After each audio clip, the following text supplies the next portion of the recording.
जय हिंद दोस्तों, कैसे हो आप सभी लोग। उम्मीद है मस्त बिंदास होंगे और अपनी पढ़ाई को बहुत अच्छे से कर रहे होंगे। अपना जो लास्ट का सेशन हुआ था ज्योमेट्री में, उसमें मैंने आपको 37 नंबर तक क्वेश्चन सॉल्व करवाए थे जो ऑर्थो सेंटर से रिलेटेड थे। उम्मीद है आप सभी लोगों ने यहां तक जितने भी कॉन्सेप्ट हुए हैं हर एक कॉन्सेप्ट को प्रॉपर तरीके से नोट किया होगा, उसका रिवीजन किया होगा और उस पर मैंने जितने भी टाइप की लैंग्वेज के क्वेश्चन क्रिएट हो सकते हैं उन सभी क्वेश्चनों की प्रैक्टिस करवाई, तो उसको एक बार आपने खुद से सॉल्व जरूर किए होंगे। आज के सेशन में उससे आगे के कॉन्सेप्ट को समझेंगे और जो 2-4 क्वेश्चन बचे हैं उनको पूरी तरीके से प्रैक्टिस करके ऑर्थो सेंटर और सरकम सेंटर का जो कॉन्सेप्ट था उसको कंप्लीट फिनिश करेंगे और नया कॉन्सेप्ट जो लास्ट का अपना सेंटर बचा है वो सेंट्रॉइड, उसको कंप्लीट करेंगे। उसके बाद सर्कल अपन को स्टार्ट करना है। तो आज के सेशन में क्या होगा कि जो ऑर्थो सेंटर और सरकम सेंटर से रिलेटेड जो मिसलेनियस क्वेश्चन क्रिएट होते हैं, जो एक एग्जामिनर दोनों कॉन्सेप्टों से रिलेटेड क्वेश्चन को क्रिएट करता है, उन क्वेश्चनों की कॉन्सेप्ट और उन पर जो क्वेश्चन क्रिएट हुए उनकी प्रैक्टिस, ठीक है, और अपना सेशन फिनिश करेंगे। ठीक है, नेक्स्ट जब सेशन होगा तो उसमें अपन जो 4th नंबर का अपना सेंटर बचा है सेंट्रॉइड यानी कि केंद्रक, जो एग्जाम के पॉइंट ऑफ व्यू से बहुत ही इंपॉर्टेंट भी है, तो उसको कल के सेशन से अपन स्टार्ट करेंगे। आज के सेशन में अपन को ऑर्थो सेंटर और सरकम सेंटर को बहुत अच्छे से कंप्लीट करना है। तो ये तो अपना सिलेबस है जो कंटिन्यू चल रहा है, लेकिन जो नए स्टूडेंट हैं जो सेशन में आज ही आए हैं या उनने स्टार्टिंग से जियोमेट्री को नहीं देखा है, तो उनको एक डाउट और एक कठिनाई फील जरूर करनी पड़ रही होगी कि उनको कॉन्सेप्ट है वो डायरेक्ट समझ में नहीं आ रहे होंगे। उनको थोड़ा कहीं ना कहीं ऐसा फील जरूर हो रहा होगा कि कॉन्सेप्ट कैसे है, टफ है, लेकिन ऐसा कुछ नहीं है। ऐसे स्टूडेंट भी हैं जो लास्ट से ना पढ़ के बिल्कुल स्टार्टिंग से पढ़ रहे हैं, हर एक सेशन को प्रॉपर तरीके से देख रहे हैं, हर एक सेशन को प्रॉपर तरीके से रिवीजन कर रहे हैं। उनको जो कॉन्सेप्ट आ रहे हैं अब वो उनको बहुत ही नॉर्मल तरीके से समझ में आ रहे हैं और उन पर कोई भी प्रेशर नहीं है, ना ही उनको ऐसा फील हो रहा है कि ये कॉन्सेप्ट आपकी जो जियोमेट्री है वो टफ है, क्योंकि उनको हर एक थ्योरम हर एक कॉन्सेप्ट जो बेसिक है वो आपको कंप्लीट हो चुकी है। तो आप जब इन सभी छोटी छोटी चीजों को सब हर एक कॉन्सेप्ट को कंप्लीट कर लोगे तो आगे के जो कॉन्सेप्ट है जो बेसिक से ही मिलकर बनते हैं थोड़े एडवांस लेवल के, वो आपको शानदार तरीके से समझ में आएंगे और उन पर जो क्वेश्चन क्रिएट होते हैं उनको सॉल्व करने में बहुत ही मजा आएगा। यहाँ आप कह सकते हो कि आपका इंटरेस्ट बढ़ जाएगा ज्योमेट्री के अंदर, यानी कि पूरा जो मैथ है उसमें आपका इंटरेस्ट बढ़ेगा। लेकिन कैसे, जब आप हर एक बेसिक कॉन्सेप्ट को बहुत अच्छे से कंप्लीट करो तब जाके आपको एडवांस लेवल का कॉन्सेप्ट आएगा और आप उस पर ज्यादा से ज्यादा प्रैक्टिस कर पाओगे और आपको मैथ जो है वो सिंपल लगेगा। ठीक है, तो कॉन्सेप्ट अपना लास्ट के सेशन में हुआ था, कॉन्सेप्ट क्या था एक बार उसका क्विकली रिवीजन करेंगे, उसके बाद इस पर जो क्वेश्चन बचे थे उनका प्रैक्टिस करेंगे, उसके बाद आगे का कॉन्सेप्ट सीखेंगे। ठीक है, तो ये कॉन्सेप्ट था कि अगर कोई ट्रायंगल है, ट्रायंगल की तीनों एल्टीट्यूड खींचते हैं तो उनका जो इंटरसेक्ट पॉइंट होता है उसको आप कहते हो ऑर्थो सेंटर। क्या कहते हो? Ortho centre. जो ऑर्थो सेंटर होता है वो एल्टीट्यूड को दो पार्ट्स में डिवाइड करता है। तो मैंने आपको बताया था दोनों पार्ट्स का जो प्रोडक्ट होता है, दोनों पार्ट का जो प्रोडक्ट होता है सेकंड हाइट के दोनों पार्ट के प्रोडक्ट के इक्वल होगा। ऐसे कह सकते हो कि ट्रायंगल की तीनों जो एल्टीट्यूड होती हैं उनमें जो ऑर्थो सेंटर होता है तीनों एल्टीट्यूड को दो पार्ट में डिवाइड करता है। ऑर्थो सेंटर दो पार्ट में डिवाइड करता है। देखो एक पार्ट इतना हो गया और दूसरा पार्ट ये हो गया। इसी तरीके से दूसरी हाइट का ए पार्ट हो गया और इसका सेकंड पार्ट ये हो गया। तीसरी हाइट का फर्स्ट पार्ट और ये सेकंड पार्ट। तो मैंने आपको बोला था कि ए एच, एच क्या है आपका ortho centre, A H into H D equal होगा किसके, B H into H E. तीसरी height C H into H F. With proof के साथ मैंने आपको समझाया था, उम्मीद है आपको बहुत अच्छे से कंप्लीट हो चुका होगा। एक क्वेश्चन भी मैंने आपको इस पर प्रैक्टिस करवाया था, बहुत शानदार तरीके से एग्जामिनर ने क्वेश्चन को क्रिएट किया था, ये मैंने आपको कल के सेशन में प्रैक्टिस करवाया था। ठीक है, तो यहां तक आप सभी लोगों का कंप्लीट हो जाना चाहिए था। ठीक है, उम्मीद है आपने किया भी होगा। ठीक है, आगे बढ़ते हैं 38 नंबर के क्वेश्चन पर। 38 नंबर का क्वेश्चन क्या है, सबसे पहले अपन उसको क्या करेंगे, रीड करेंगे। ठीक है, क्वेश्चन में बोला गया है कि एक ट्रायंगल एबीसी में एडी और बीई, क्या ट्रायंगल है एबीसी जिसमें एडी और बीई क्रमशः बीसी और एसी दो साइड है जिनकी क्या है हाइट यानी कि एल्टीट्यूड है, ऊंचाई है। आगे पढ़ो। ओ ट्रायंगल एबीसी का लंब केंद्र है यानी कि ऑर्थो सेंटर है। यदि एओ की लेंथ 9, ओडी की लेंथ 2 और ओई की लेंथ 3 इकाई है तो AB की लंबाई क्या होगी आपको फाइंड करना है। एंड ट्रायंगल की एक साइड AB है जिसकी आपको लेंथ फाइंड करना है कि क्या होगा। आपको 4 ऑप्शन दिए गए हैं, ठीक है। क्वेश्चन को बहुत मॉडिफाई करके एग्जामिनर क्रिएट करता है, लेकिन आप कॉन्सेप्चुअली क्लियरिटी के साथ कॉन्सेप्ट को बहुत ध्यान से ऑब्जर्व करके क्वेश्चन को सॉल्व करना स्टार्ट कीजिए। आपको पूरा का पूरा जो निचोड़ है, जो एग्जामिनर आपसे पूछना चाहता है, शानदार तरीके से आप सॉल्यूशन निकाल के दोगे विद इन टाइम के अंदर। लेकिन उसके लिए सबसे ज्यादा इंपॉर्टेंट है क्या, आपको कॉन्सेप्ट पर बहुत ज्यादा क्लियरिटी की जरूरत है। और वो क्लियरिटी कैसे आएगी, प्रॉपर तरीके से आप कॉन्सेप्ट को नोट करो, उसका रिवीजन करो, और उस पर जो क्वेश्चन में आपको प्रैक्टिस कराऊं, उस क्वेश्चन के अंदर कॉन्सेप्ट को कैसे ऑब्जर्व करना है, इस टेक्निक को अपने अंदर डेवलप करो। तो धीरे धीरे ये प्रोसेस जब आप करोगे तो आप बहुत शानदार तरीके से क्या कर लोगे, कॉन्सेप्ट को ऑब्जर्व करना सीख जाओगे। जैसे आप इस क्वेश्चन में देखो आपका कॉन्सेप्ट कैसे लगेगा, आप कैसे कॉन्सेप्ट को ऑब्जर्व करके उससे अपने क्वेश्चन का आंसर विद इन टाइम में निकालोगे। बहुत शानदार तरीके से मैं आपको सिखाऊंगा। देखो जैसे उसने कहा है कि एबीसी एक ट्रायंगल है, तो आप तुरंत क्या क्रिएट कर लो, एक ट्रायंगल एबीसी। क्या कर लो, एक ट्रायंगल एबीसी क्रिएट करो। मैंने आपके सामने बना दिया ए वर्टेक्स, बी वर्टेक्स और सी वर्टेक्स, यानी कि एक ट्रायंगल बन गया एबीसी। क्लियर है यहां तक? आगे देखो, उसने कहा है कि एडी और बीई, बीसी और एसी पर 2 हाइट है। अब देखो वर्टेक्स ए से उसकी अपोजिट भुजा बीसी पर एक हाइट हो गई, ये आपकी एडी हाइट हो गई। हाइट का मतलब क्या होता है कि वो अपनी जो अपोजिट साइड है उस पर 90 डिग्री के एंगल से खींची जाए। दूसरा आपका बी, यानी वर्टेक्स बी से सेकंड हाइट आपकी ये निकाली गई, ठीक है, ये आपकी बीई हाइट हो जाएगी। यहां भी 90 का और यहां भी 90 का, ऐसे ये भी 90 का और ये भी 90 का। क्लियर है यहां तक? किसी को कोई प्रॉब्लम? आगे देखो, आगे क्वेश्चन कहता है कि ओ इसका क्या है, ऑर्थो सेंटर, ट्रायंगल का ऑर्थो सेंटर। तो आपको बहुत अच्छे से पता है कि ऑर्थो सेंटर बेसिकली होता क्या है, ट्रायंगल की तीनों एल्टीट्यूड का जो इंटरसेक्ट पॉइंट होता है वही आपका क्या होता है यहाँ पर, ऑर्थो सेंटर। तो ये आपका एल्टीट्यूड जो ऊंचाई है उनका क्या है, इंटरसेक्ट पॉइंट है। तो यहां पर ही आपका क्या होगा, ऑर्थो सेंटर। क्लियर है यहां तक? किसी को कोई प्रॉब्लम, कोई दिक्कत? किसी को कोई प्रॉब्लम नहीं होनी चाहिए, ठीक है, क्लियर है। आगे देखो, यहां पर सॉरी एच नहीं है, यहां पर क्या है, ओ है। यहां पर आपका ओ है, देखो यहां पर ओ, ठीक है। यहां ए ओ की जो लेंथ है वो 9 है, यहां से यहां तक की लेंथ 9 होगी। आगे देखो, ओडी आपका 2 है, ओडी आपका 2 हो गया, ओई आपका 3 है। क्लियर? सबसे पहले तो मैं आपसे एक क्वेश्चन करूंगा।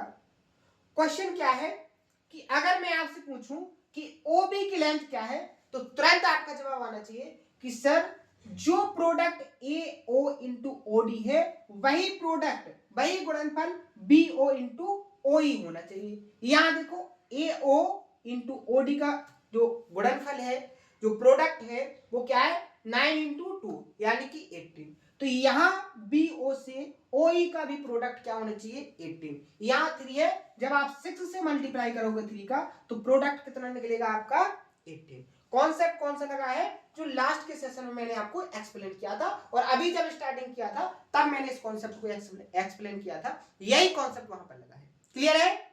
अब देखो आगे, एग्जामिनर आपसे ओबी की लेंथ पूछना नहीं चाहता था, आपने तो कॉन्सेप्चुअली क्लियरिटी के साथ ओबी की लेंथ निकाल ली है। अब आपसे एग्जामिनर बेसिकली पूछना क्या चाहता है उस पर आप काम करो। आपसे एग्जामिनर पूछना चाहता है एबी की लेंथ, ये एबी की लेंथ आपसे एग्जामिनर पूछना चाहता है। अब एबी की लेंथ कैसे निकलेगी, जो आपको डाटा दिया है उसी डाटा का यूज करके आपको एबी की लेंथ को फाइंड करना है। आप यहां पर देखोगे, जैसे आपने एबी को देखा तो आपको एक ट्रायंगल यहां पर दिखाई देगा एडीबी, यहां पर आपको एडीबी राइट एंगल ट्रायंगल दिखाई दे रहा है। और राइट एंगल ट्रायंगल में अगर कोई 2 लेंथ आपको दी जाए तो आप तीसरी लेंथ को बेसिकली जो पाइथागोरस प्रमेय है, जो थ्योरम है, उससे निकाल सकते हो। यहां पर आप देखो, इस ट्रायंगल के अंदर आपको एडी की लेंथ तो दी है, अगर आपको यहां पर ये वाली लेंथ दी जाती तो आप इसको जो ए बी एग्जामिनर ने पूछा है उसको निकाल लेते। निकाल लेते कि नहीं निकाल लेते? बिल्कुल निकाल लेते। बिल्कुल सिंपल तरीका है। अब देखो ये आपका निकल सकता है कि नहीं। तो आपने जैसे यहां देखा तो एक छोटा सा राइट एंगल ट्रायंगल और बन रहा है। कौन सा? यहां पर देखो ये वाला राइट एंगल ट्रायंगल और बन रहा है, O D B, O D B. यहां पर देखो हाइपोटेनियस दिया है, 90 डिग्री के सामने का जो साइड होता है वो हाइपोटेनियस। आपको एक लेंथ दी गई है, आपको ये निकालना है। तो क्या होगा? हाइपोटेनियस का स्क्वायर 36 माइनस क्या हो जाएगा 2 का स्क्वायर 4 और इसका क्या होगा रूट। तो आपका क्या आ जाएगा रूट 32। कितना आ गया? रूट 32। कैसे निकला पता चल गया आपको? क्लियर है। आगे देखो, आगे आप देखो। अब आपको कौन से राइट एंगल ट्रायंगल के अंदर काम करना है एक बार हाईलाइट करके मैं आपको दिखाऊंगा। देखो ये जो राइट एंगल ट्रायंगल है, इस राइट एंगल ट्रायंगल के अंदर आपको देखना है, आपको एडी की लेंथ पता चल गई, आपको बीडी की लेंथ पता चल गई, आपको एबी की लेंथ फाइंड करना है। तो क्या लगाओगे आप? Pythagoras theorem. कैसे? अगर आपका ए आपकी क्या है परपेंडिकुलर और ए बेस है और ए आपका हाइपोटेनियस, तो क्या हो जाएगा hypotenuse A B equal to क्या हो जाएगा अंडर रूट क्या हो जाएगा बी डी का स्क्वायर रूट 32, तो क्या हो जाएगा 32 plus A B A D क्या हो जाएगा ए डी 9 और 2 11, 11 का स्क्वायर करेंगे 121। जैसे ही आप इसको सॉल्व करोगे तो आपको क्या मिलेगा 121 में 32 जोड़ोगे तो क्या आ जाएगा रूट 153। ए बी की लेंथ आपकी निकल के आ गई 153 इकाई। आपका ऑप्शन नंबर यहां पर क्या हो जाएगा C correct answer. C correct answer. कैसे निकला समझ में आ गया। अब यहां पर आपको समझ में आ जाना चाहिए कि एक क्वेश्चन जो एग्जामिनर देता है उसके अंदर का कॉन्सेप्ट आपको कैसे यूज करना है और आप कहां से कैसे स्टार्ट करना है, कौन से डाटा को कहां पर कैसे ऑब्जर्व करना है और कहां पर कैसे डाटा का यूज करना है। क्लियर है ना? तो क्वेश्चन समझ में आ गया। नेक्स्ट क्वेश्चन अगला देखो, ये भी सिंपल कॉन्सेप्ट से रिलेटेड है। यहां देखो उस त्रिभुज की न्यूनतम ऊंचाई की लंबाई, उस त्रिभुज की न्यूनतम ऊंचाई की लंबाई सेंटीमीटर में आपको निकालना है जिसकी भुजाओं की लंबाई 5, 12 और 13 है। ठीक है, आपको 3 हाइट दी गई है, 3 साइड दी गई है, आपको इसकी क्या निकालना है ट्रायंगल की न्यूनतम हाइट निकालना है। तो यहां पे देखो आपको पता चल गया कैसे पाइथागोरन टेम्पलेट से कि 5, 12, 13 एक राइट एंगल ट्रायंगल है। क्या है? एक राइट एंगल ट्रायंगल। यहां पर देखो ये हो गया 5, 12 और 13। मान लीजिए आपका ये 5 है, ये आपका 12 हो गया और सबसे बड़ी जो लेंथ होती है वो क्या होती है 13। ध्यान से समझना, एक कॉन्सेप्ट भी है कैसे करेंगे। यहां देखो यहां उसने पूछा है न्यूनतम हाइट निकालना है। तो एक कॉन्सेप्ट मैंने आपको बताया था कि जो ट्रायंगल होता है, ट्रायंगल की जितनी छोटी साइड होगी उस पर उतनी लंबी हाइट होगी और ट्रायंगल की जितनी बड़ी साइड होगी उतनी छोटी उस पर हाइट होगी। ध्यान से समझना, क्योंकि हाइट और साइड का जो प्रोडक्ट होता है वो कैसा होता है कांस्टेंट होता है। कैसा होता है कांस्टेंट होता है। आप एक बात बताइए, आप एक बात बताइए बहुत ध्यान से कॉन्सेप्चुअली सोचिए कि आपको न्यूनतम हाइट निकालना है तो कौन सी साइड पर न्यूनतम हाइट निकलेगी? सबसे बड़ी साइड पर आपकी न्यूनतम हाइट निकलेगी। यानी यहां ट्रायंगल जो बना है 5, 12, 13 का, यहां पर अगर आप हाइट निकालना चाहो तो आपकी न्यूनतम हाइट कौन सी साइड पर होगी? जो लेंथ आपकी 13 है। कैसे निकलेगी? यहां से ऐसे निकल जाएगी, ये आपकी हो जाएगी हाइट। क्लियर है? अब ये हाइट आप कैसे निकालोगे? हाइट हमेशा एरिया को इक्वल करके निकालोगे। कैसे? यहां पर राइट एंगल ट्रायंगल है। क्या है? राइट एंगल ट्रायंगल है। तो आपको पता है राइट एंगल ट्रायंगल का जो एरिया होता है वो 1/2 बेस इंटू हाइट होता है। तो यहां पर एरिया क्या हो जाएगा 1/2 बेस इंटू हाइट। इसको इक्वल करेंगे 1/2। अगर आप इस बेस को मानो, क्योंकि इस बेस पर आपको हाइट निकालना है, तो यहां पर बेस कितना हो जाएगा 13, और यहां हाइट आपकी क्या हो जाएगी h। क्लियर है? कोई दिक्कत? कोई दिक्कत नहीं। यहां देखो, आप इसको सॉल्व करो, 2 से इसको 12 को काटोगे 6, 6 पंचे 30। ठीक है, यहां पर आप देखो, या ऐसे कर सकते थे आप, यहां पर आप देखते 1/2 से 1/2 कैंसिल, 1/2 से 1/2 कैंसिल, एरिया यहां 60 इक्वल टू 13 इंटू एच। 13 यहां डिवाइड में जाएगा तो एच की लेंथ क्या निकल के आ जाएगी 16/30। 13 चौके 52, 4.6, सीधा 4 दशमलव कुछ आएगा। तो एक ही ऑप्शन है, ऑप्शन नंबर सी यहां पर क्या हो जाएगा करेक्ट आंसर। आपको एग्जैक्ट कैलकुलेशन करने की भी जरूरत नहीं पड़ेगी। क्लियर है? समझ में आ गया? यहां से जो थोड़ा माइंड से सोच के बहुत ध्यान से पढ़ रहा है उसको एक डाउट जरूर आया होगा कि सर अगर यहां पर ये राइट एंगल ट्रायंगल ना होता तो अपन क्या करते, तब भी वही काम करते। अगर ये कोई एक्यूट एंगल होता तो इसका एरिया कैसे निकालते अपन, हीरोन्स के फॉर्मूले से। कैसे निकालते, हीरोन्स के फॉर्मूले से। यहां भी अपन एरिया को कैसे करते, इक्वल करते, उसी कॉन्सेप्ट से अपन इसकी हाइट निकाल लेते। क्लियर है? यहां पर 2 कॉन्सेप्ट आपके बहुत इंपॉर्टेंट थे। कौन कौन से? एक तो आपको न्यूनतम हाइट निकालना है तो वो कौन से साइड पर होगी, ये आपको बहुत ध्यान से आना चाहिए, तभी जाके, नहीं तो कोई इस पर निकाल देगा कोई इस पर, लेकिन वो कॉन्सेप्चुअली क्लियरिटी होनी चाहिए। अब जिसको अभी ये जैसे मान के चलो वो पहले सेशन से यहां से स्टार्ट हुआ है तो उसको ये समझ में नहीं आया होगा कि मैंने 13 वाली लेंथ पर ही क्यों निकाली है हाइट, ठीक है ना, 12 वाली साइड पर क्यों नहीं निकाली, तो उसका रीजन है। अब वो रीजन अगर आपको समझना है तो उसके लिए आपको बैक में जाना पड़ेगा, जो सेशन अभी तक हो चुके हैं उनको बहुत ध्यान से समझना होगा। ठीक है? क्लियर है? आगे बढ़े नेक्स्ट क्वेश्चन।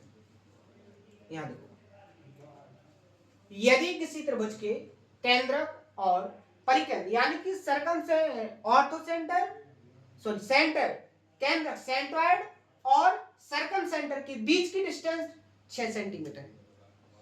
एक ट्रायंगल है जिसमें सेंट्रॉइड सर्कम सेंटर की जो बीच की डिस्टेंस है वो 6 सेंटीमीटर है। आपको ऑर्थो सेंटर और सर्कम सेंटर इनके बीच की डिस्टेंस फाइंड करना है। तो एक कॉन्सेप्ट मैंने आपको बताया था कि कोई ट्रायंगल है, तो ट्रायंगल का ऑर्थो सेंटर, सेंट्रॉइड और सर्कम सेंटर ये हमेशा और हमेशा सीधी लाइन पर होते हैं। किस में होते हैं? एक ही लाइन पर होते हैं। और इनका जो रेशियो होता है वो क्या होता है 2:1 होता है। क्या होता है 2:1 होता है। यहां पर एग्जामिनर ने क्या कहा है कि सेंट्रॉइड और सर्कम सेंटर इनके बीच की डिस्टेंस 6 दी है, यानी 1 यूनिट की वैल्यू कितनी दी गई है 6। 1 यूनिट की वैल्यू कितनी दी गई है 6। बात करेंगे अपन, अगर आपको ऑर्थो सेंटर और सर्कम सेंटर अगर एक टोटल लेंथ फाइंड करना है तो आपको कितनी यूनिट की वैल्यू चाहिए 2 और 1 3 यूनिट की। अगर 1 यूनिट की वैल्यू 6 है तो 3 यूनिट की वैल्यू क्या हो जाएगी, ये भी 6 गुना हो जाएगी, 3 गुणे 6 यानी कि 18 सेंटीमीटर। क्या हो जाएगा 18 सेंटीमीटर। और ऑप्शन नंबर बी यहां पर क्या हो जाएगा करेक्ट आंसर। क्लियर है? कोई डाउट, कोई दिक्कत? अब देखो ये कॉन्सेप्ट छोटा है लेकिन बहुत पहले हो चुका है। अब जिसने रिवीजन नहीं किया है, जिसने क्वेश्चनों की प्रैक्टिस एक बार खुद से नहीं की है, वो इस क्वेश्चन को क्या यहाँ पर ऑब्जर्व कर पाएगा। यहाँ तो चलो ठीक है, अभी ऑर्थो सेंटर सर्कम सेंटर चल रहा है तो आपको समझ में आ भी जाएगा, थोड़ा बहुत माइंड में आ भी गया होगा। लेकिन अगर आप प्रैक्टिस नहीं करोगे, आप कॉन्सेप्ट को बहुत ध्यान से नहीं रिवीजन करोगे, तो आपको लगता है कि एग्जामिनर में अगर एग्जामिनर इतने छोटे से कॉन्सेप्ट पर अगर क्वेश्चन क्रिएट करेगा तो वो बिना प्रैक्टिस बिना रिवीजन के ऑब्जर्व होगा। तो पेपर बहुत सिंपल बनता है, पेपर बहुत सिंपल बनता है। बस होता क्या है बेसिकली कि आप लोग कॉन्सेप्ट और थ्योरम और उनकी प्रैक्टिस पर ज्यादा फोकस नहीं करते हो। आपने पढ़ लिया, आपको लगता है कि सफिशिएंट हो गया, लेकिन ऐसा कुछ नहीं है। आप जितनी ज्यादा प्रैक्टिस करोगे, जितना ज्यादा रिवीजन करोगे, आपको उतनी आसान तरीके से क्वेश्चन के अंदर के कॉन्सेप्ट ऑब्जर्व होंगे और आप उनको सॉल्व कर पाओगे। क्लियर है ना? आगे बढ़े, नेक्स्ट क्वेश्चन। यहां देखो, यहां पर एक कॉन्सेप्ट है, उसको समझो। सबसे पहले तो अभी तक अपना क्या हो गया है यहां पर कि जो ऑर्थो सेंटर और सरकम सेंटर से रिलेटेड क्वेश्चन मिसलेनियस बन रहे थे, उनकी प्रैक्टिस। अब जो नया कॉन्सेप्ट है उसको सीखो। नया कॉन्सेप्ट है क्या? यदि किसी ट्रायंगल की दो हाइट h1 और h2 किसी त्रिभुज की, किसी ट्रायंगल की दो ऊंचाई है,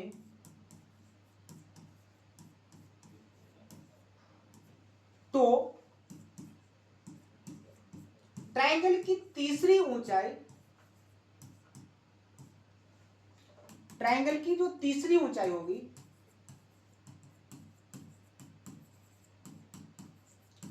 जो तीसरी एल्टीट्यूड होगी, वो हमेशा क्या होगी?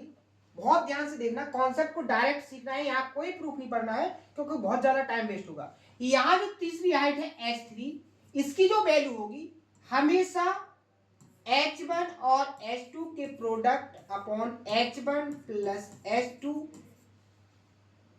से कैसी होगी? बड़ी, और h1 into h2 upon h1 difference h2 से कैसी होगी? छोटी होगी। ये आपका कॉन्सेप्ट है, इसका कोई प्रूफ नहीं पढ़ना है, डायरेक्ट आपको याद रखना है, और इस पर बहुत ज्यादा क्वेश्चन क्रिएट होते हैं, तो आगे चल के आपको प्रॉब्लम भी आ सकती है अगर आप इस कॉन्सेप्ट को याद करके नहीं रखोगे। क्लियर है यहां तक? किसी को कोई प्रॉब्लम? अब देखो इसी कॉन्सेप्ट से कैसे क्वेश्चन आया था, इसका प्रूफ मैंने क्यों नहीं बताया, समझ में आया? क्योंकि इसका प्रूफ बहुत लेंथी है, कम से कम 1 या 2 सेशन में कंप्लीट होगा, जो बिल्कुल बेस्ट टाइम है। इस टाइम का कोई आपका एग्जाम से कोई रिलेशन नहीं है, ना ही आपका इसके प्रूफ से कोई क्वेश्चन क्रिएट होगा। ठीक है? अब कहना कैसे? वही सिमिलैरिटी के कॉन्सेप्ट से होगा, आप दो ट्रायंगल बनाना आराम से हो जाएगा जो कहना चाहेगा। ठीक है? आगे देखो, इस पर आपको दो हाइट दी गई थी, h1 की वैल्यू मान लो 12, h2 की वैल्यू आपको 15 दी गई है, और आपको h3 की वैल्यू को फाइंड करना है। और h3 की वैल्यू को फाइंड करके आपको कितनी पॉसिबल वैल्यू है हाइट की, जो हाइट है उसकी, जो हाइट है उसकी जितनी भी पॉसिबल वैल्यू है, उनका जो सम है वो आपको फाइंड करना है। तो यहां पर देखो मैंने कॉन्सेप्ट क्या बताया, h1 into h3, h1 into h2 upon में 12 प्लस 15, यहां क्या है 13 की प्लेस पर 15,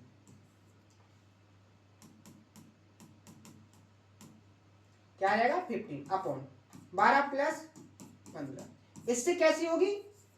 बड़ी। और आप यहां पर देखोगे 12 गुणे 15 अपॉन 12 और 15 का डिफरेंस कितना आएगा? पॉजिटिव आता है डिफरेंस हमेशा 3। यहां इसको जब सॉल्व करोगे तो आप देखोगे 12 इंटू 15 180, 180 अपॉन 12 और 15 27, 9 से 20 अपॉन 3, 3 से काटोगे 6 6 6, यानी आपका आ जाएगा यहां पर क्या 6.66। या h3 12 180, 180 को जब आप 3 से डिवाइड करोगे तो क्या आ जाएगा आपका 7। तो आपका इंटीजर में जो हाइट होगी वो 6.66 से बड़ा इंटीजर क्या होगा? 7 8 9 10, और ये कहां तक जाएगा? 60 से छोटा, जस्ट छोटा इंटीजर क्या हो जाएगा? 59। क्लियर है? आप देखो यहां पर आपसे एग्जामिनर यहां पर कितने क्वेश्चन क्रिएट कर सकता था? एग्जामिनर सबसे पहले क्वेश्चन क्रिएट कर सकता था कि सबसे छोटी तीसरी साइड क्या है, सॉरी हाइट क्या है, तीसरी एल्टीट्यूड क्या है। तो सबसे छोटी तीसरी एल्टीट्यूड क्या होती? अपनी 7। एक क्वेश्चन हो गया। दूसरा क्वेश्चन कैसे क्रिएट कर सकता था? वो कह सकता था कि आपको दो एल्टीट्यूड दी गई हैं 12 और 15, आपको जो तीसरी एल्टीट्यूड है उसकी मैक्सिमम लेंथ कितनी हो सकती है, मैक्सिमम हाइट कितनी हो सकती है तीसरी, वो कितनी होती है? 59। दो क्वेश्चन हो गए, दो क्वेश्चन हो गए क्रिएट। अब यहां से वो पूछ सकता था कि आपको जो दो एल्टीट्यूड दी गई है 12 और 15, तो यहां पर मैक्सिमम या आपसे कह सकता था कितनी आपकी हाइट क्रिएट हो सकती है। तो वो क्या होगी, 59 से आप 7 को माइनस करते तो क्या बनता है यहां पर 52, लेकिन 52 हाइट नहीं होगी, 1 प्लस करके होता है, तो इसमें टोटल हाइट कितनी हो जाती 53। टोटल हाइट कितनी हो जाती 53। आगे बढ़ेंगे, आपसे एग्जामिनर ने ना तो ये पूछा है कि मिनिमम हाइट कौन सी है, ना तो मैक्सिमम हाइट पूछा है, और ना कितनी हाइट बन सकती है ये पूछा है। ये तो मैंने आपको बैक में बताया कि ये क्वेश्चन भी क्रिएट हो सकते हैं। आप यहां पर देखो, एग्जामिनर ने पूछा है जो पॉसिबल पूर्णांकों में जो हाइट है, जो शीर्षलम है, उनका सम क्या है, उनका सम क्या है। तो वो सम क्या होगा, आप यहां पर देख रहे हो एक सीरीज बन रही है 7 8 9 10 कहां तक 59 तक, यानी कि एक ए बी बन रही है समांतर श्रेणी। तो समांतर श्रेणी में अगर आपको टर्म्स दिए गए हैं तो उनका जो योगफल निकालने का डायरेक्ट फॉर्मूला होता है n/2 a प्लस n। यहां पर देखो n की वैल्यू आपकी 53 होगी अपॉन 2, a की वैल्यू आपकी 7 हो गई, और l लास्ट कितना हो गया 59। 7 में 59 ऐड करोगे तो 66। आप जब 66 को 2 से डिवाइड करोगे तो कितना आ जाएगा 33। तो यहां पर 53 इंटू 33 का जब मल्टीप्लाई आप करोगे तो 1500 से ज्यादा ही होगा। अगर ये 50 होता है 30 तो 1500 से ज्यादा, यानी ये आपका नहीं हो सकता, ठीक है, आपका 18 होगा नहीं, लगभग आपका क्या हो जाएगा 70, ये 70 49, ठीक है। आप जब एग्जैक्ट करोगे तो आपको आ जाएगा, ठीक है। कैसे किया देखो 50 इंटू 30, ठीक है, फिर आपको 53 इंटू 3 करना है, तो वो जब ऐड करोगे तो 150 से ज्यादा ही होगा। तो आप कह सकते हो 1500 से 150 ज्यादा ही करोगे तो आपका लगभग कितना आएगा 70 49 के समथिंग आएगा। तो यहां पर एग्जैक्ट कैलकुलेशन करने की कोशिश ना करके आप थोड़ा उसमें क्या लगाया करो, ऑब्जर्व किया करो कि अपना डाटा कहां तक जाएगा, तो यहां आपका टाइम सेव हो जाएगा। क्लियर है। नेक्स्ट क्वेश्चन, यहां क्वेश्चन क्या कहता है कि एक त्रिभुज जिसकी भुजाएं 12 35 37 है, तो उसकी जो लंब केंद्र और परिकेंद्र के मध्य जो दूरी है वो डिस्टेंस। देखो बिल्कुल सिंपल क्वेश्चन, ये क्वेश्चन अपना हो चुका है। कैसे, उसने कहा है कि 12 35 37। अब 12 35 37 जैसे ही आपके माइंड में आया होगा, आपको तुरंत समझ में आ गया होगा कि एक आपका राइट एंगल ट्रायंगल है, और राइट एंगल ट्रायंगल में क्या होता है, एक आपकी साइड 12 हो गई, ये 35, और 37 क्या होती है राइट एंगल ट्रायंगल का हाइपोटेन्यूज। सबसे बड़ी लेंथ आपकी क्या होगी हाइपोटेन्यूज। क्लियर है। आपको लंब केंद्र और परिकेंद्र जब राइट एंगल ट्रायंगल हो तो यहां पर उसका तो क्या होता है ऑर्थो सेंटर, यहां पर होता है ऑर्थो सेंटर, और हाइपोटेन्यूज पर होता है उसका सर्कम सेंटर। इनके बीच की डिस्टेंस अगर आपको निकालना है तो ये बेसिकली होता क्या है आपका हाइपोटेन्यूज का आधा। क्या होता है हाइपोटेन्यूज का आधा। मैंने बहुत ध्यान से बताया था जब सर्कम सेंटर का कॉन्सेप्ट बताया था कि सर्कम रेडियस कैसे निकालें। तो ये क्या हो जाएगा 37 का आधा कितना हो जाएगा, 2 से डिवाइड कर लेंगे, 2 1 2 2 8 18.5। ऑप्शन नंबर क्या हो जाएगा यहाँ पर सी करेक्ट आंसर। क्लियर है। एक क्वेश्चन और करेंगे, ठीक है। याद रखो लास्ट क्वेश्चन, ट्रायंगल की दो भुजाओं की लंबाई 10 और 15 सेंटीमीटर है। त्रिभुज की भुजा की ऊंचाई की लंबाई दो दी गई भुजाओं की ऊंचाइयों की औसत की लंबाई है। तो तीसरी भुजा आपको फाइंड करनी है। यहां पर देखो एग्जामिनर ने थोड़ा क्वेश्चन को घुमाया है। कैसे, उसने कहा है कि दो आपको साइड दी गई है 10 और 15। आपको कॉन्सेप्ट दिया है उसने कि जो तीसरी भुजा है, जो तीसरी साइड है, उसकी जो लंबाई है दो दी गई भुजाओं पर जो ऊंचाई है उनकी औसत की लंबाई के बराबर है। तो यहां देखो आपको पता होगा कि जो साइड होती है वो हाइट के व्युत्क्रमानुपाती होती है, ठीक है, व्युत्क्रम में होती है। आप यहां पर देखो हाइट निकालोगे तो ये 1/10 हो जाएगी, ये आपका 1/15 हो जाएगा। क्लियर है। यहां देखो अगर आप यहां पर हाइट निकालोगे तो एलसीएम 30 आएगा, 10 30 आपकी यहां पर हाइट क्या हो जाएगी 3:2। अब तीसरी हाइट इसकी दी गई है, क्या होगा तीसरी हाइट, यहां देखो, दो हाइटों के औसत, दो हाइट क्या है 3 और 2 5, 5 का औसत 5 में 2 से डिवाइड करेंगे 2.5। एक कॉन्सेप्ट और, हाइट और साइड का जो प्रोडक्ट होता है वो कांस्टेंट होता है। अगर यहाँ 30 बन रहा है, यहाँ भी 30 बना है, तो यहाँ भी कितना बनना चाहिए 30। तो यहाँ 2.5 का किससे मल्टीप्लाई करेंगे वो 30 बन जाए, तो यहाँ क्या होगा 12। तो आपकी जो तीसरी साइड होगी वो ऑप्शन नंबर बी यहाँ पर क्या हो जाएगा, करेक्ट आंसर। समझ में आ गया। तो यहाँ अपना क्या हो गया, सरकम सेंटर और ऑर्थो सेंटर बिल्कुल कंप्लीट रूप से फिनिश हो गया है। कल के सेशन में अपन को सेंट्रॉइड को स्टार्ट करना है। तो आज अगर कोई डाउट हो तो उसको कमेंट बॉक्स में बताएं। कल के सेशन में इससे आगे के कॉन्सेप्ट को समझेंगे और आगे के क्वेश्चनों की प्रैक्टिस करेंगे। नया कॉन्सेप्ट होगा, सेंट्रॉइड को अपन को स्टार्ट करना है, तो ध्यान से यहां तक जो कंप्लीट होगा उसको पूरी तरीके से फिनिश करके आए, उसका रिवीजन करके प्रैक्टिस करके। तो आज के सेशन में इतना ही, मिलते हैं नेक्स्ट सेशन में। थैंक यू, धन्यवाद।